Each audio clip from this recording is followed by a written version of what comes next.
استغلي دلوقتي السوق وهو مليان بالجزر والبرتقان، واعملي احلى عصير ممكن تشربيه وانت صايمة في رمضان. هتخزنيه بطريقة سهلة جدا وهينفعك جدا قدام. هنجيب مع بعض كيلو جزر معاه 2 كيلو برتقان بسر. عاوزة تعمليه برتقان بلدي انت ومزاجك اعمليه، بس بقشيل البذر. ابو سرة مبيبقاش فيه بذر، وبيبقى طعمه احلى كمان في العصير. دي نصيحة مني بقى، يا رب تكون فعلا مفيدة. جربي وان شاء الله هتعجبك. هنقطع كل كمية الجزر معانا بالشكل اللي انت شايفاه ده على قطاع.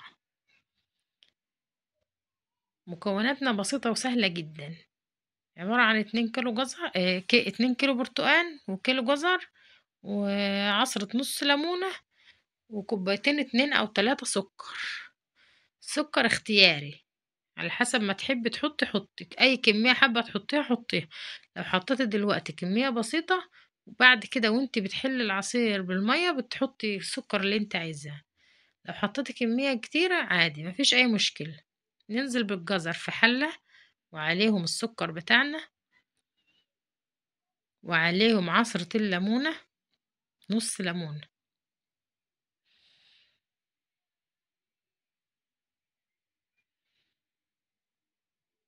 ونقلبهم كويس قوي لما نغلف الجزر كده بالسكر، وننزل عليهم بكمية من المية حلوة. المية دي هنحتاجها في ضرب العصير بعد كده. هنا سلقناه واستوى معانا على النار، استوى تماما. وعصرنا ال2 كيلو برتقان مع بعض بالعصارة. هناخد كمية العصير اللي احنا عصرناها من البرتقان ونفضيها على الجزر المسلوق طبعا.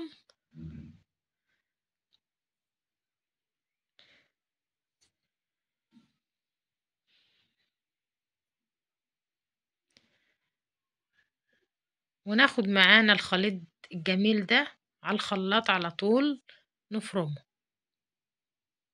هنعمل احلى شوية عصير مركزين نحلهم بعد كده بالمية او بالتلج واحنا صايمين، ونستفيد منهم. عصير طبيعي جدا مفيد جدا، افضل من التانج اللي هنشتريه الصناعي ده 100,000 مرة. دي حاجة طبيعية عارفين مصدرها ايه، انما التانج ده مش عارفين مصدره ايه. نضرب كل الكمية معانا في الخلاط.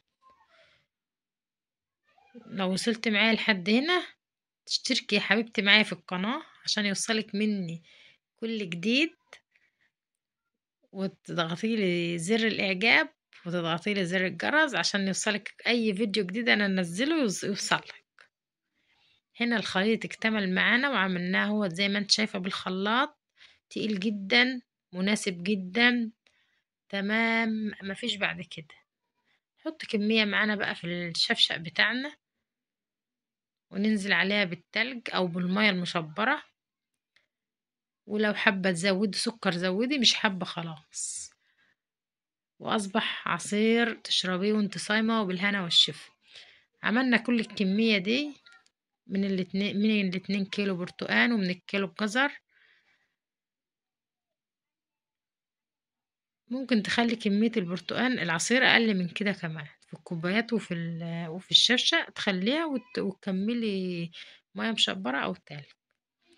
عملنا كل الكمية الحلوة دي 3 اكياس اهمت، وادي الشفشق اهوت اللي هنكمله مع بعض، وادي كاستين 2 ما شاء الله كمية كبيرة برضو.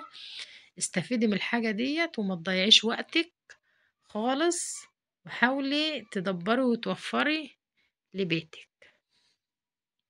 ما تنسيش تشتركي معايا بقى في القناة وتحطي لي اعجاب جميل كده منك، ولو كومنت حلو منك برضو انا هكون سعيدة جدا. يا رب تكوني استفدتي ولو بمعلومة واحدة بسيطة من الفيديو بتاعي. وانتظروني الفيديو القادم، والسلام عليكم ورحمة الله وبركاته.